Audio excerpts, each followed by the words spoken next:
Os damos la bienvenida a Big Rocket, que es un programa dirigido por un lado a agentes del ecosistema emprendedor, pues que quieran mejorar sus habilidades de asesoramiento para pues asesorar y trabajar mejor con esos emprendedores.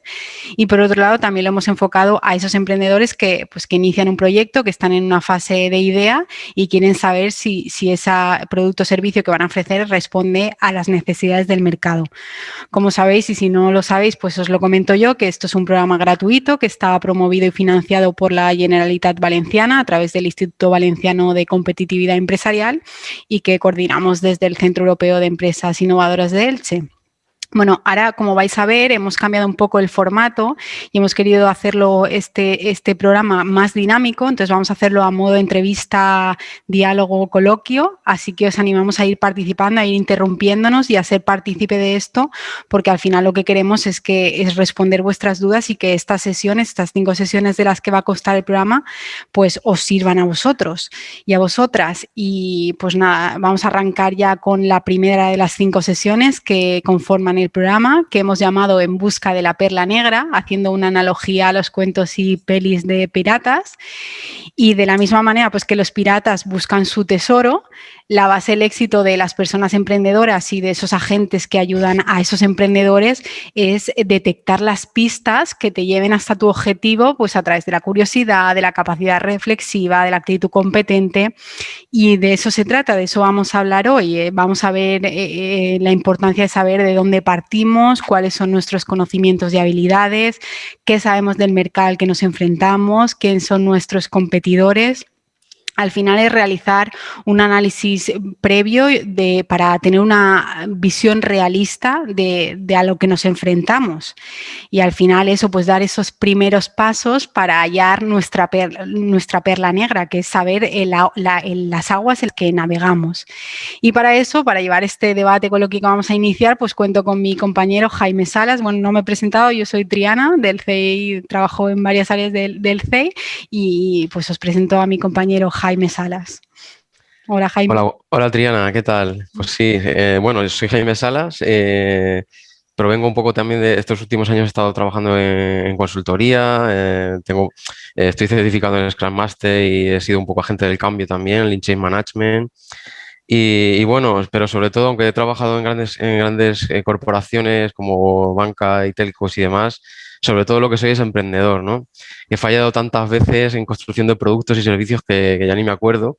Y bueno, por eso realmente sé que muchas veces me encuentro a gente que va toda ilusionada con su idea y siento incluso muchas veces también lástima y rabia a la vez, ¿no? De que se está equivocando y bueno, por eso estamos aquí, ¿no? Intentar ayudar a estas personas y bueno, a ver qué podemos orientarles hacia encontrar el tesoro, ¿no? Y bueno, pues eso, estos talleres, como comentaba Triana, están dirigidos un poco a facilitar las técnicas, porque quizá cuando entráis en Big Say, quizás sean un poco demasiado técnicas, ¿no? Y no se entiendan del todo, con lo cual estamos aquí un poco para escucharos, compartir experiencias, enviaros información si necesitáis, que nos contéis exactamente en qué punto estáis del proyecto y os podamos asesorar en cuanto a mirar unas cosas u otras. Y bueno, en definitivo para escucharos. Genial. Bueno, a ver, lo primero de todo, y seguro que los agentes del ecosistema, que hay varios conectados, lo han vivido, es, en el CEI lo vemos cada día y es ver cómo ese emprendedor o algún emprendedor, seguro que se siente identificado con esto, está tan cegado con su idea que no es consciente o no ha analizado si realmente el mercado necesita ese producto o servicio que ofrecen. Se lanzan a la piscina porque se enamoran de su proyecto, de su idea, y no miran más allá. Jaime, ¿qué le decimos a esos emprendedores? Pues sí, que sinceramente no tiene mucho sentido dedicar mucho esfuerzo y dinero a algo que todavía no sabes si va a funcionar o no. Y no sabes quién es tu cliente, no sabes sus necesidades reales y tienes realmente un montón de hipótesis en la cabeza. Es decir, mentiras, básicamente. Son mentiras que se va construyendo uno en su cabeza y al final se las cree. Como dice Asmauria, la vida es demasiado corta como para construir productos o servicios que nadie o la sociedad necesita, ¿no? Y en este punto quería recordar un poco también que hay que funcionar en modo startup y para ello Voy a recordar un poco la definición que nos dio Eric Rice en su libro, en su blog también está, ¿no? Es unión temporal de personas en búsqueda de un modelo de negocio recurrente y escalable en entornos de alta incertidumbre. Sobre todo es eso, tenemos un montón de incertidumbre, no conocemos a nuestro usuario, no conocemos la propuesta de valor que le vamos a dar, no conocemos cómo vamos a monetizar y en definitiva casi nada conocemos de nuestro modelo de negocio, con lo cual deberíamos empezar sobre todo a investigar, ¿no? A investigar en el mercado qué pistas hay en el mercado que nos puedan dar que nuestra idea o nuestra idea que tenemos de negocio puede llegar a funcionar o no. Veremos realmente también una serie de aspectos súper importantes, sobre todo cómo se hace un research, más o menos, por andar por casa para para validar más o menos una idea o no. Y partir de una necesidad detectada del usuario, ¿no? Que será la base para construir nuestro producto o servicio en un futuro, ¿vale? Un poco.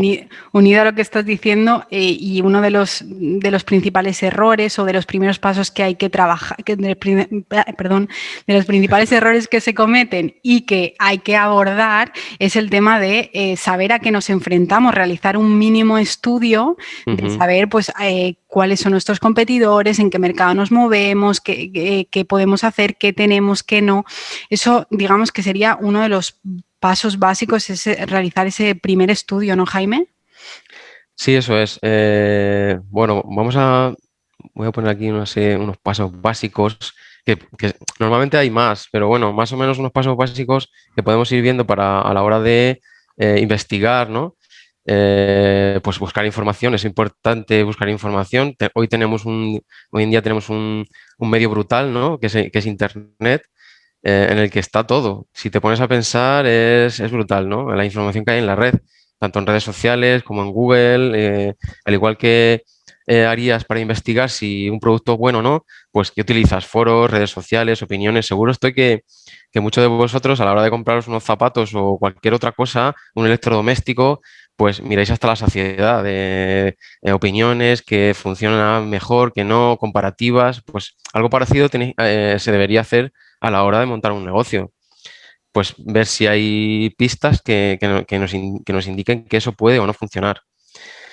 Aparte, toda esa información deberíamos extraerla y ponerla en modo visual. Es importantísimo tener esta información relevante que vayamos extrayendo en un muro. Ponerla en las paredes, de verdad, es importantísimo porque quizás parezca una tontería, pero es más fácil encontrar patrones una vez que está la información puesta en la pared de una manera más o menos ordenada. Hasta incluso pueden surgir nuevas ideas y que vayamos viendo, asociando ese tipo de cosas que tenemos en las paredes.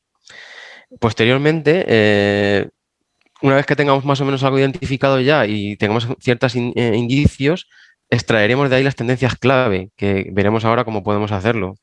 Y aparte, ver también un poco los impactos y los riesgos que debemos tener en cuenta para ello, ¿no? Bueno, un poco las herramientas que os aconsejamos, que hay Eso iba a muchas más. preguntarte yo, que nos hables de alguna herramienta para ese análisis, que profundices ahí, que eso yo creo que Vale, va a vale. venirles muy bien a los que nos están escuchando. Pues principalmente yo cuando pienso en alguna idea, lo primero que miro es aquí, en Google Trends, ¿vale? Esta herramienta es algo muy básico, pero además muy rápido en la que puedes buscar cualquier término. Hace poco estuve buscando alcachofas con respecto a tomates, ¿no? Por ejemplo, pues porque tenía un chico que me estaba consultando cosas acerca de un negocio que quiere montar sobre alcachofas. Y fijaos qué detallado se puede ver la comparativa, ¿no? Aparte, tiene una zona donde puedes consultar tendencias de lo que ocurrió, por ejemplo, el año pasado, las búsquedas que se hacen, etcétera, etcétera. Es una herramienta bastante fácil de usar y además fácil de entender y es libre, o sea, con lo cual está muy bien. Otra herramienta de Google también interesante, donde ellos mismos hacen los estudios de experiencia de usuario, de marketing, tendencia de consumo, etcétera, etcétera, es esta, de Think with Google, ¿vale? Bastante interesante. Otra que os podemos mostrar son estas 3 4 que suelen hacer, por ejemplo, TrendStop, Trendwatching y GSN. Suelen hacer también bastante documentación acerca del consumidor, lo que está ocurriendo, por ejemplo, hasta el 2030 incluso nos pueden dar datos, cosas así, bastante interesantes. Y Trendinalia, que extrae de Twitter bastantes hashtags en los que son trending topics, ¿no? Que al final también es interesante ver por dónde se están moviendo las redes sociales. Bueno, hay muchas más, ¿eh? Kickstarter, aparte de validar ideas de negocio, puede servirte también para ver qué tendencias son las que se están promocionando más, ¿no? Por parte de la gente, con lo cual también te da pistas e indicativos de qué se puede estar financiando. A medida del interés, claro. Eh, bueno, herramientas como Statista tiene también muchos gráficos libres que se pueden consultar. Y bueno, esto es una herramienta que realmente es un agregador de noticias. De aquí lo que podemos hacer es agregar noticias, o sea, agregar páginas web que nos interesen de innovación, de cosas interesantes que vayamos encontrando por la red, y lo que hace esta herramienta es darnos una perspectiva y las noticias un poco más interesantes de lo que está ocurriendo en esas páginas que hemos agregado, ¿vale? Aquí también lo que os íbamos a comentar es que desde el CEI estamos promoviendo un nuevo hilo, un nuevo feed, en el que luego os dejaremos el link por ahí.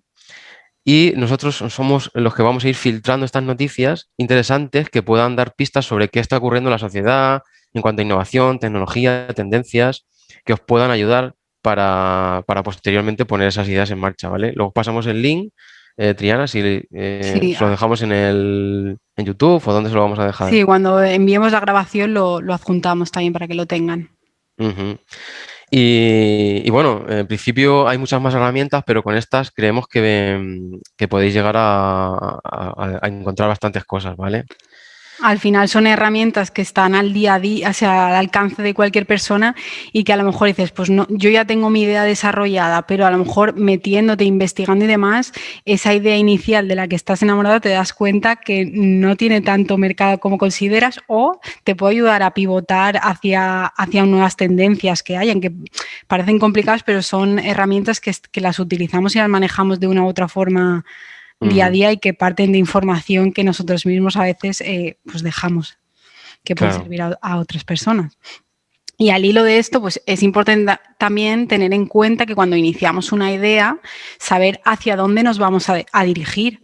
Es preferible, antes de pensar que tu producto o servicio se va a dirigir a un mercado en concreto, pues profundizar más y poder ir a un submercado e incluso a un nicho específico. ¿Y esto por qué? Pues porque te va a dar la posibilidad de testar mejor tu proyecto, gastar menos dinero inicialmente y al fin y al cabo no competir con tiburones con los que no podemos hacer nada porque son grandes competidores y ya tienen un desarrollo y una trazabilidad en la historia, por decirlo así.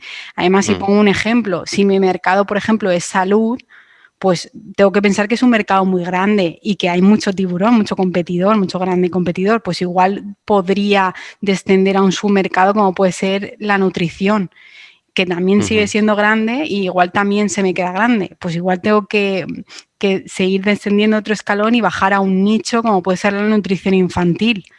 Al Ujú. final es ir de O para menos a más. celíacos o cosas así. Eso es un nicho ya concreto, ¿no?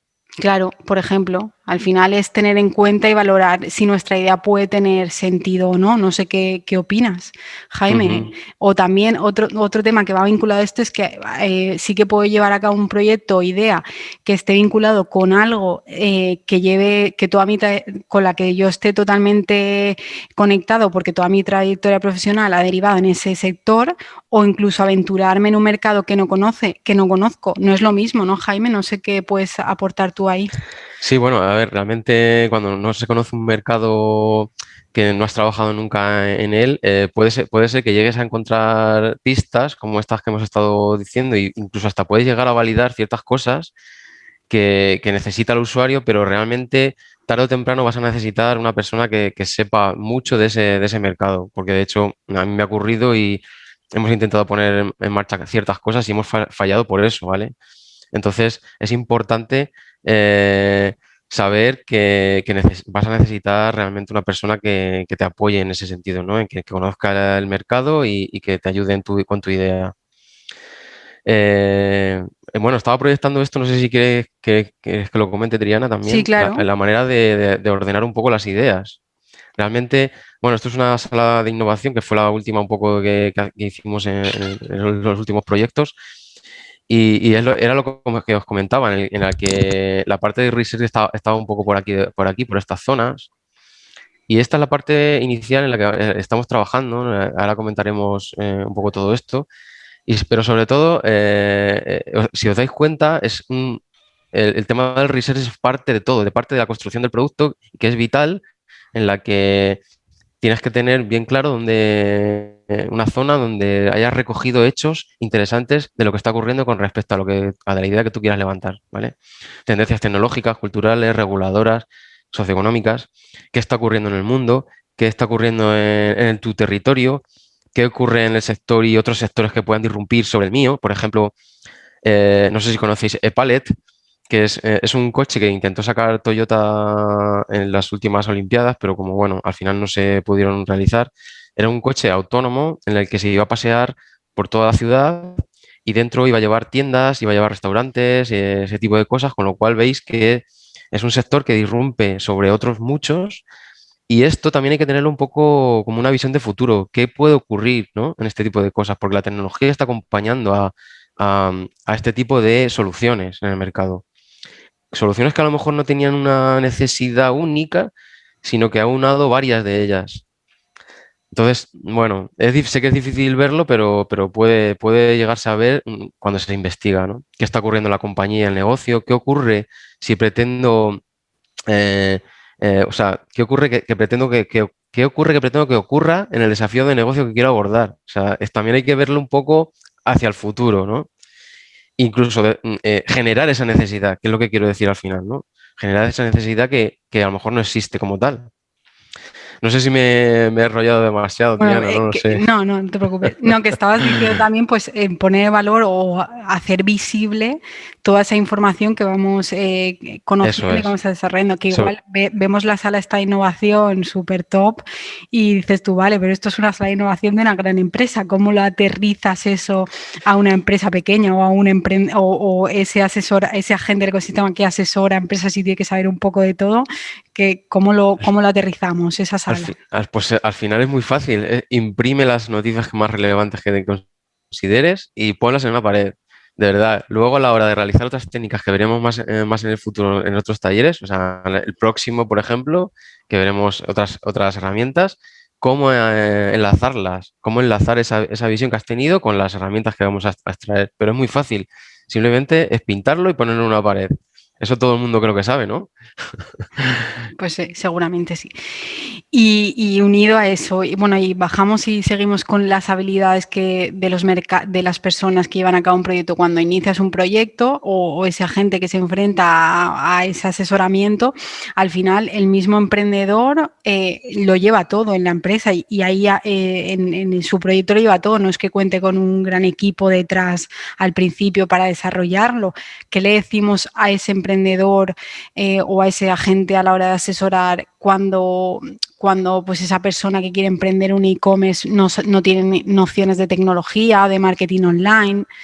¿Qué Ujú. le decimos? Pues básicamente que tiene que saber dónde está y que tiene que ser muy lean. Igual que hemos comentado al principio que debe ser, que debes trabajar en el modo startup, debe empezar por lo que él conoce, ¿no? Debe mirarse en su interior, las skills que tiene y si tiene que empezar vendiendo su producto o su servicio a través de WhatsApp o Facebook o una página de Instagram, ¿no? Por ejemplo, pues que empiece por ahí. De hecho, es así como se debería hacer.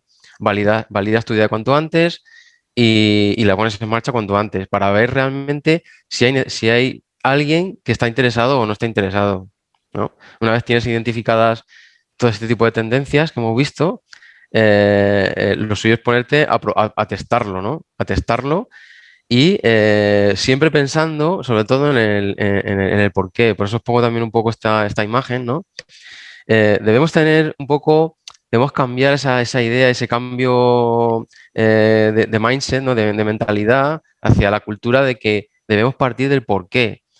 De estos hechos encontrados que nos hemos encontrado en el benchmarking, en el research, nos van a dar pistas de la necesidad del usuario, ¿no? Muchas veces seguimos pensando en construir algo inmediatamente, que tenemos una idea y no es lo ideal, ¿no? Porque debemos pensar de que hay una necesidad detrás, incluso tras estos pasos del círculo de lo que vemos aquí, desde el por qué, es posible que nuestra idea o nuestro planteamiento de producto cambie, porque estamos partiendo desde la necesidad del usuario. Por eso es este círculo. ¿Por qué? ¿Cuál es nuestro reto? ¿Qué queremos cambiar? Siguiente sería cómo lo vamos a desarrollar y el qué finalmente sería qué cosa vamos a sacar al mercado, ¿no?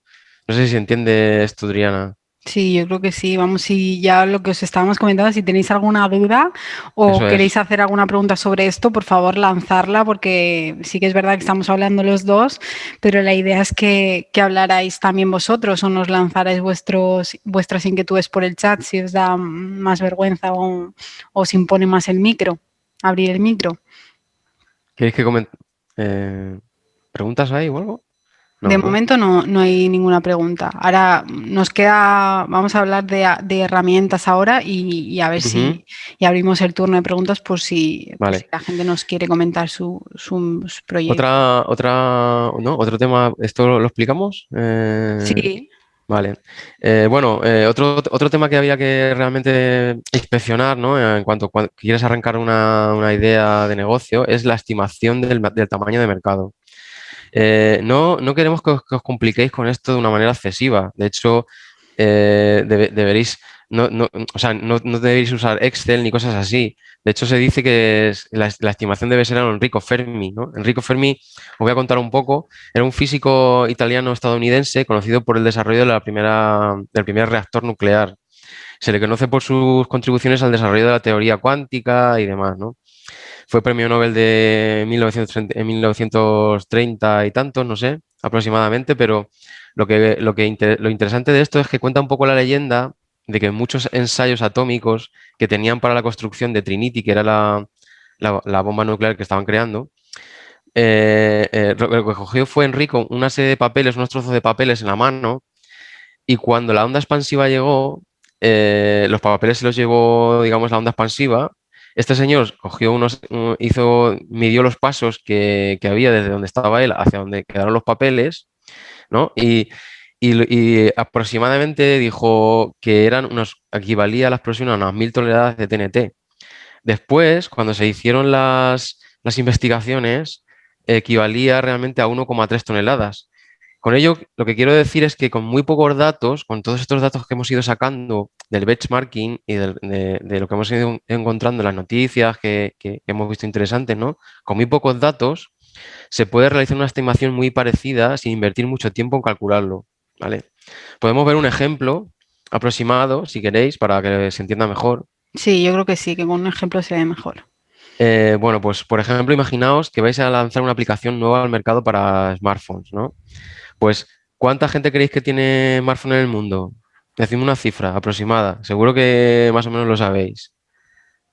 ¿7 millones? ¿10 millones? ¿Cuánto creéis? ¿7 millones? Bueno, vamos a poner 7 millones. Eso sería un poco el TAM, ¿no? Que es el tamaño total del mercado. Si realmente después nuestra aplicación la limitamos a Android y además solamente va a salir en español o en un idioma o en inglés, pues ese es el SAM. El SAM es mucho menor, es decir, sería el tamaño el que somos capaces de servir, ¿no? De servir a través de ese canal que hemos elegido. Y finalmente, el SOM, que es cuántos clientes podemos realmente alcanzar. Es decir, si de todos esos que han quedado anteriormente en el SAM podemos alcanzar un 20%, pues ese sería nuestro cliente objetivo al que podemos captar en un corto o medio plazo. ¿Se entiende mejor así o...? Si no nos dice nada, entiendo que se entiende todo.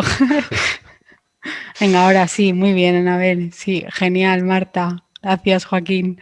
Vale, pues sí, sí que lo entiendo. Vale, vamos a pasar un poco a explicar qué herramientas, porque como sabéis, pues este programa ha iniciado como para facilitar el BIC y acercarse un poco al BIC. ¿Qué herramientas, Jaime, les podemos contar que puede utilizar un emprendedor para hacer ese análisis previo y que no se lance a la piscina sin agua? Bueno, pues básicamente hay herramientas como estas dos que planteamos aquí, ¿no? Que es el diagnóstico de la industria, en la que a raíz de toda esa información que hemos ido sacando antes, podemos rellenar pues, qué clientes o posibles compradores vamos a tener, los participantes, ofertas sustitutivas. Una oferta sustitutiva realmente es, por ejemplo, una oferta sustitutiva de ir al cine sería ir a cenar a un restaurante.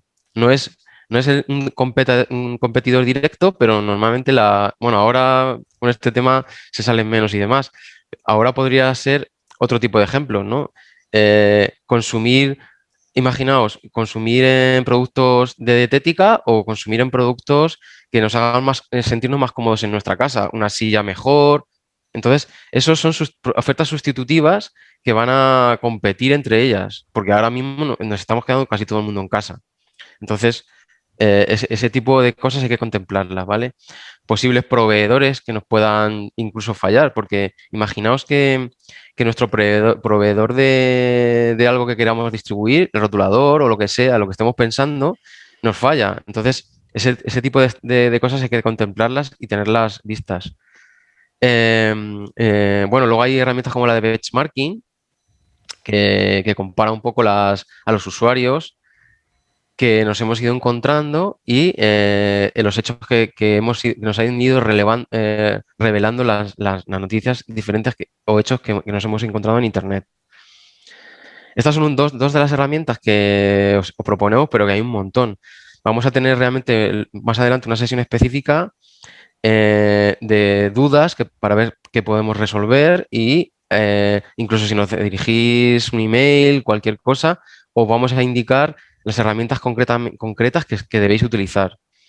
Porque, como hemos dicho, creemos muchas veces que son herramientas un poco técnicas y quizá no se entiendan cómo se deben. Estamos trabajando también, Jaime, perdona, nos perdón, dice Guillermo, dice, perdón, pero el cine y el resto no serían complementarias ¿el cine y el resto de cuál? de las propuestas que has dicho. Entiendo. El A cine, ver por si nos...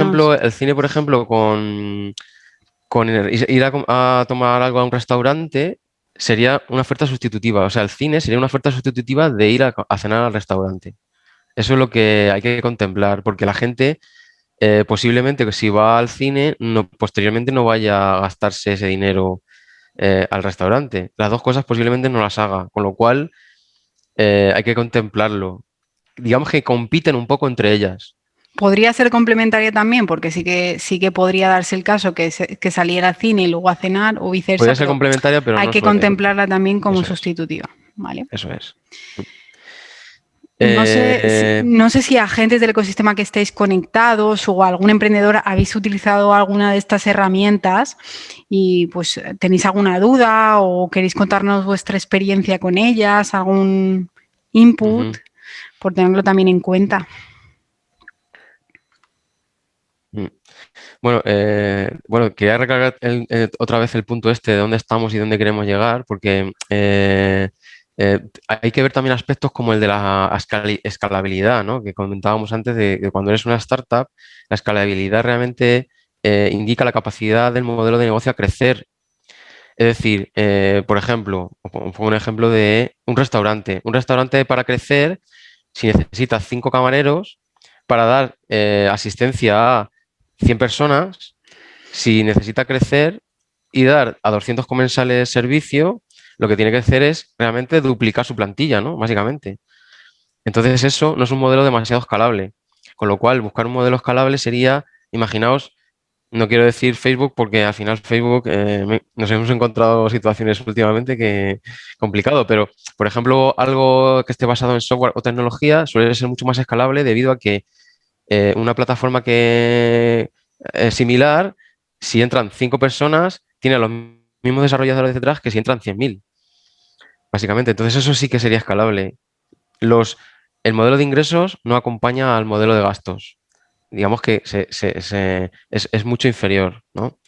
Luego está un poco también la barrera de entrada. La barrera de entrada es, digamos, ¿qué tengo que darle yo al usuario para que abandone un producto o un servicio que le está dando otra persona o similar, como hemos dicho, lo del restaurante, ¿no? ¿Qué servicio le tengo que dar para que esa persona cambie? Antes era muy complicado, por ejemplo, cambiar de compañía eléctrica, ¿no? Ahora sabéis que es muy fácil, ¿no? Pues esa barrera ha disminuido. Esa es la barrera. Luego, el tema del valor es súper importante. ¿Qué valor le vamos a aportar?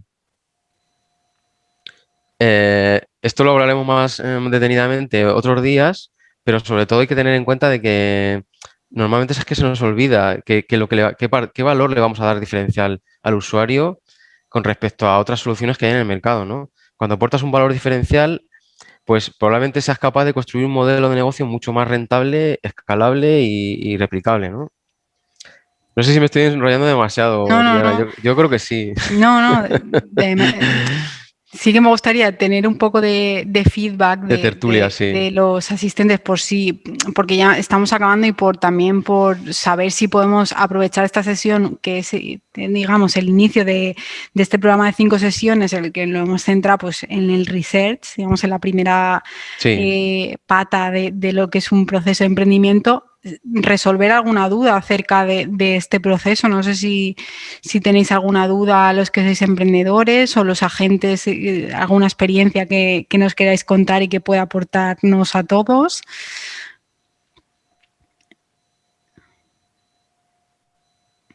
No, pues de momento no hay preguntas. No sé si, Jaime, se te queda algo en el tintero y quieres aprovechar. Pues bueno, de momento también comentar que otro de los fallos que se suele cometer, por ejemplo, es el de pensar que todo el mundo es nuestro cliente, ¿no? Aunque esto también lo veremos más adelante, es la curva de la adaptación de la innovación. ¿Alguien lo conoce? ¿No? Bueno, esto es un poco para venir a decir que cuando pensamos en un modelo de negocio, normalmente decimos, pues, por ejemplo, lo de las alcachofas.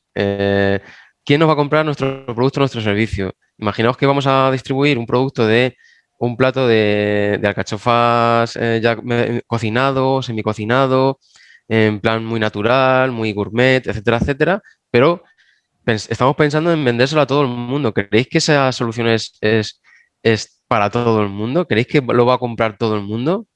Tanto restaurantes, gente que va al supermercado, gente que va... Es un error, ¿no? ¿Cómo creéis? ¿Creéis que es un error, verdad? Pues eso es lo que vengo a decir un poco. Aparte, la curva de la adaptación de la innovación nos indica los distintos tipos de usuario que vamos a tener a lo largo del proceso. Cuando, por ejemplo, los innovadores son personas que en cuanto sale una solución nueva al mercado, sobre todo tecnológica suele suceder, es que la adaptan muy rápido. La adaptan muy rápido, pero al final también se cansan un poco de ella. Los early adopters, que son, digamos, los usuarios clave cuando iniciamos un nuevo producto, un nuevo servicio al mercado y queremos lanzarlo para testarlo, son los early adopters los que nos van a ayudar más, porque de hecho son personas que se van a ilusionar ante un producto o un servicio que está totalmente inacabado aún. O sea, no está ni acabado y ya están viendo qué posibilidades tiene ese producto o ese servicio. De hecho, además, también suelen ser líderes de opinión, con lo cual son influyentes a su alrededor. Y puede ser que ayude a distribuir ese producto o ese servicio a otras personas, porque normalmente van a hablar bien de él. Cosa que si no les cuadra demasiado, no lo van a hacer. Con lo cual son los ideales para empezar a testar. Luego hay un gap, ¿no? Que es un salto, que como lo veis, es una línea gruesa roja, en la que el salto del early adopter al early majority o mayoría temprana es difícil cuanto más tecnológica y revolucionaria es la idea o el producto o el servicio que queremos lanzar.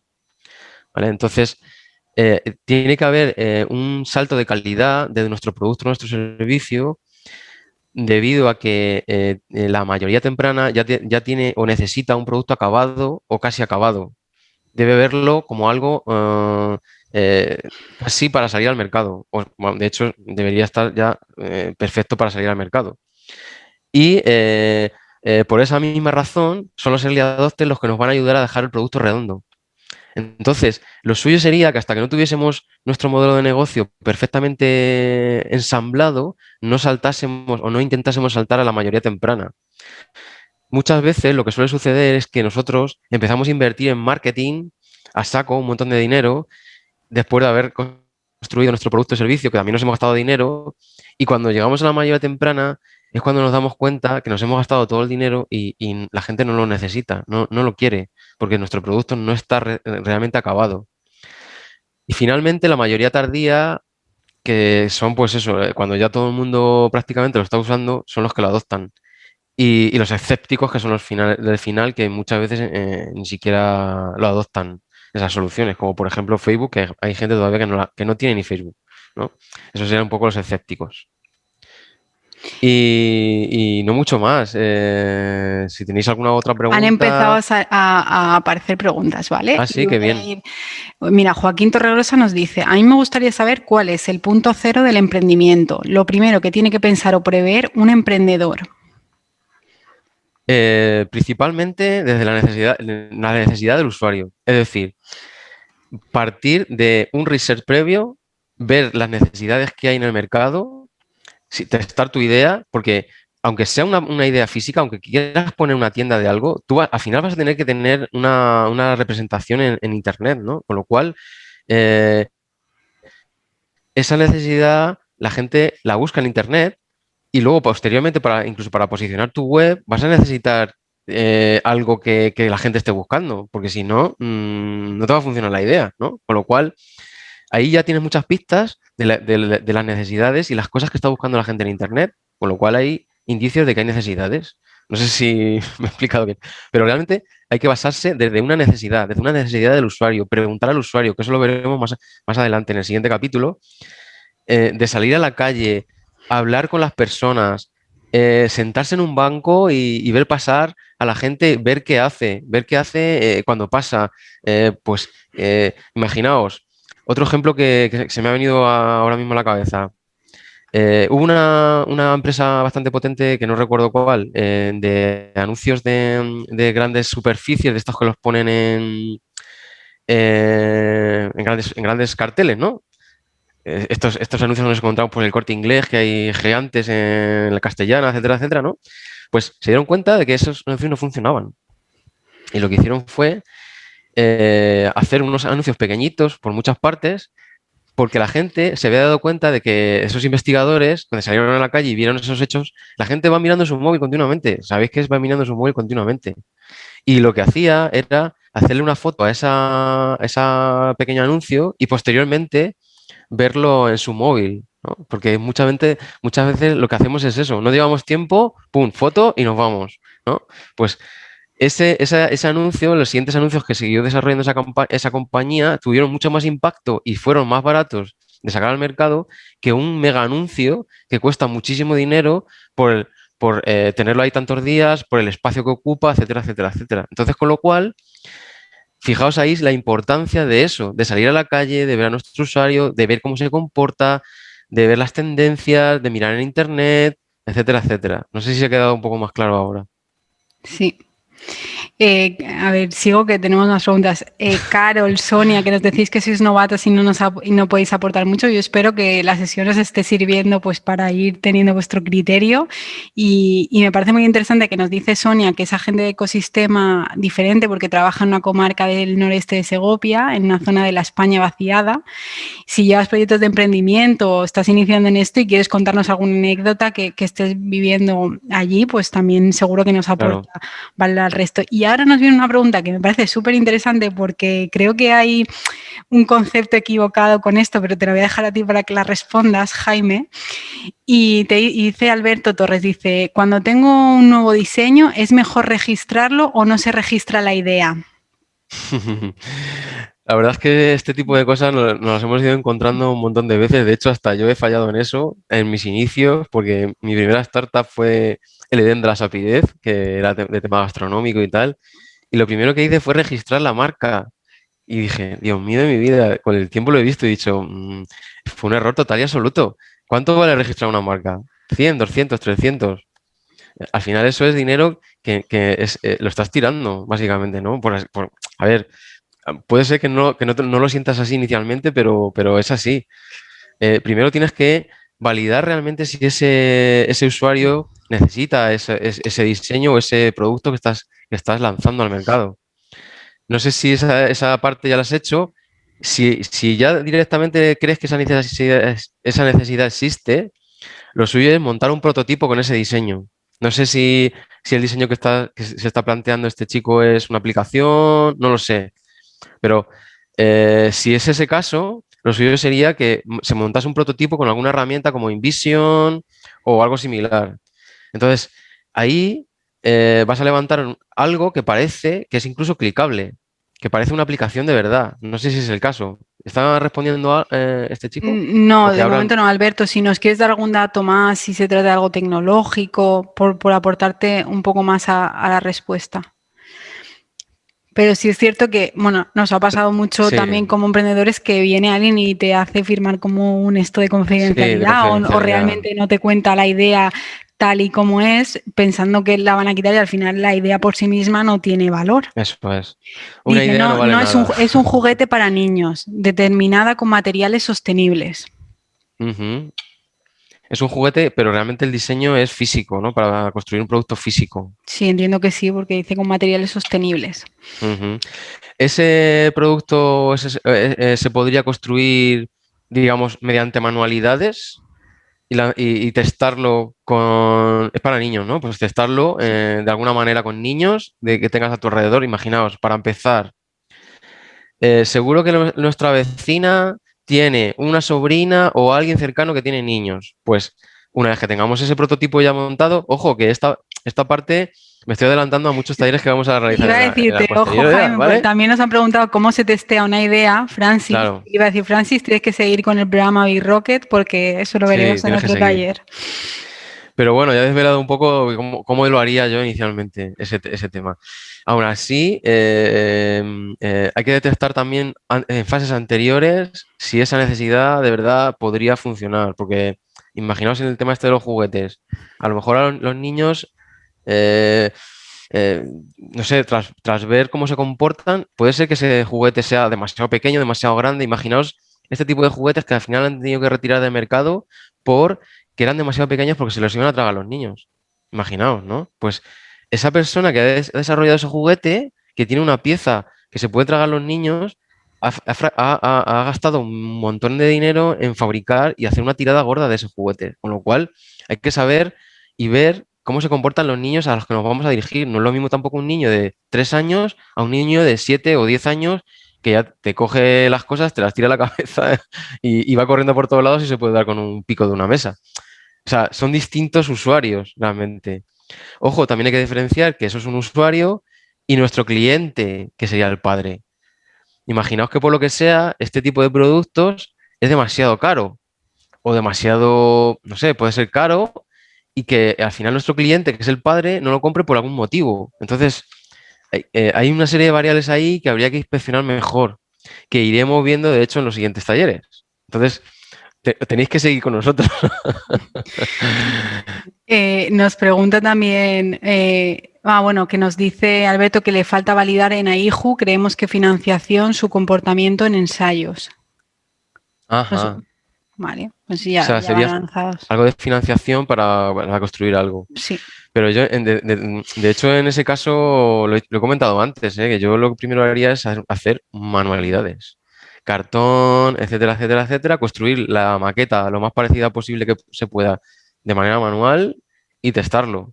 Pues mi sobrina tiene un niño y además tiene una amiga que tiene un niño y a lo mejor puede ir ahí y enseñárselo, que juegue, ver cómo se comporta, si le gusta, no le gusta, y eso hacerlo con 10 niños.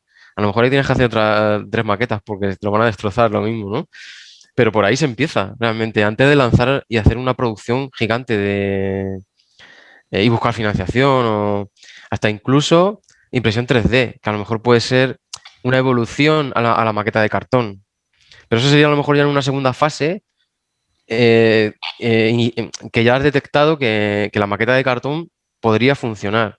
sí, pero vamos, que creo que ya están en procesos de testeo por lo que nos está diciendo, que ya tienen varios prototipos a escala de funcionalidad, entiendo, y que están ya con los procesos de validación. O sea Muy que bien. ya van avanzados. Si queréis, estudiamos el caso un poco más detenidamente otro día. Bueno, no sé, lo A ver, podemos tú ver. que si nos queréis escribir también por Eso es. sacaros alguna duda, pero vamos, que si vais, que vais por el camino antes Mm, mm. de registrar la idea.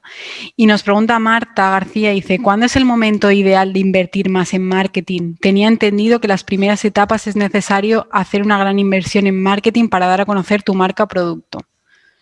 Claro, Cuando, como hemos comentado antes un poco, es cuando tu producto realmente está redondo, es decir, ya tienes 10 clientes, te están comprando, estás satisfechos con ese producto, ese servicio, sabes cómo lo estás monetizando, la propuesta de valor, los gastos que tienes, los socios clave que necesitas, tus proveedores, etcétera, etcétera, las actividades que necesitas hacer.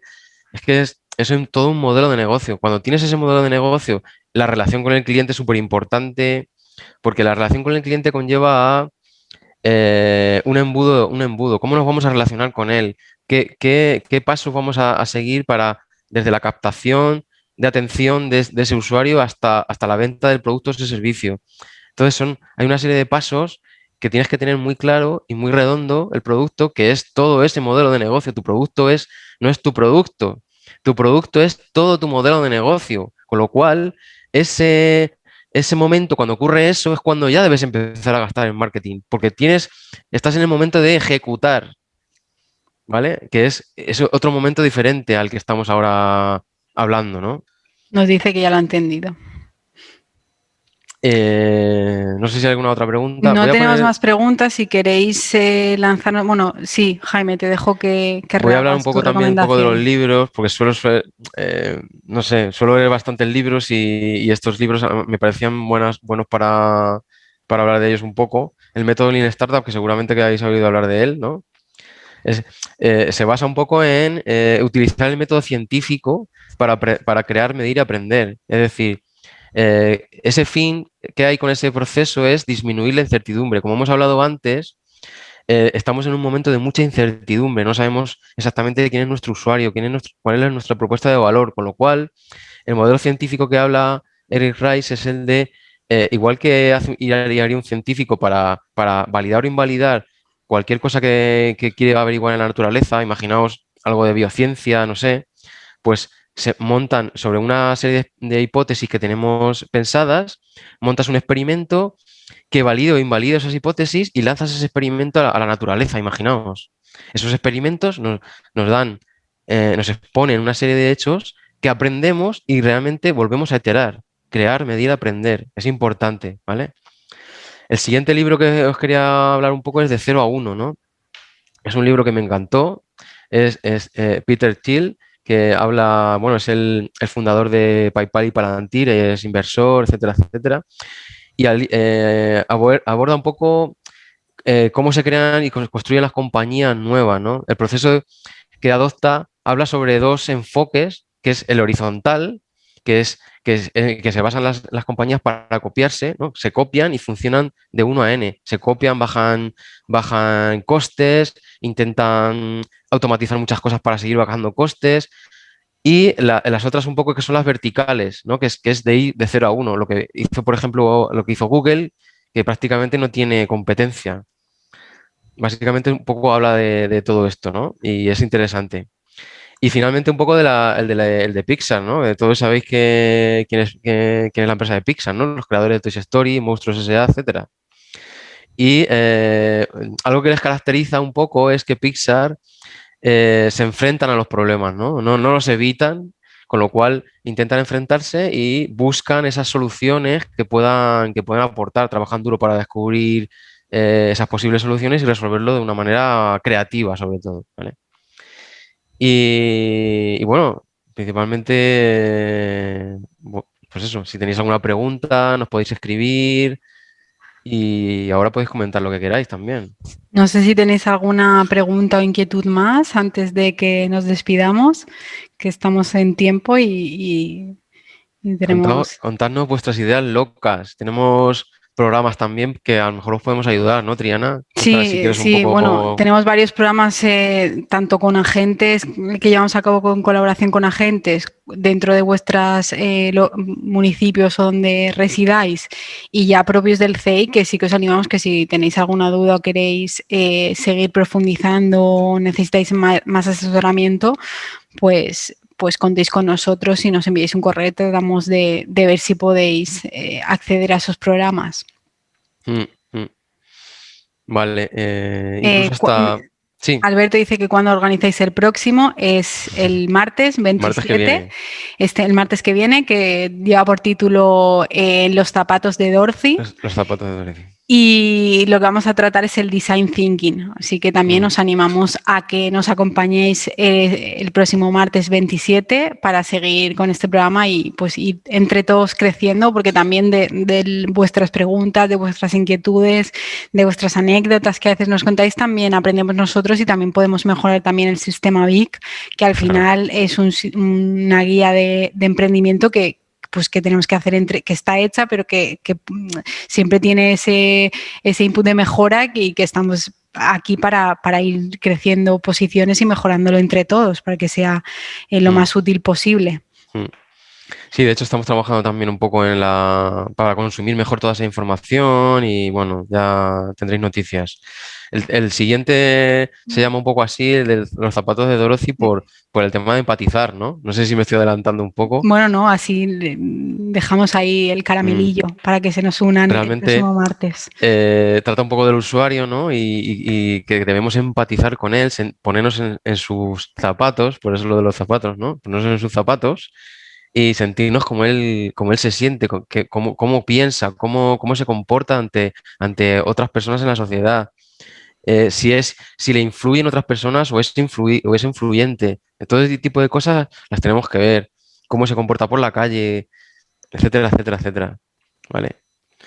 Y bueno, en Pues principio... si no hay más preguntas, que creo que no, nada, agradeceros a todos este rato que hemos pasado juntos y os animamos también a que accedáis a bigzey.com por si queréis ir conociendo esas herramientas y profundizando un poco más, y si tenéis alguna duda sobre alguna en concreto, pues os animamos a que de nuevo nos escribáis y trataremos de resolverla. De nuevo, gracias y os esperamos el martes, que queremos ver con vosotros si os ponéis en esos zapatos de vuestros futuros clientes o os sabéis asesorar para que vuestros emprendedores se pongan en esos zapatos. Un saludo a todos.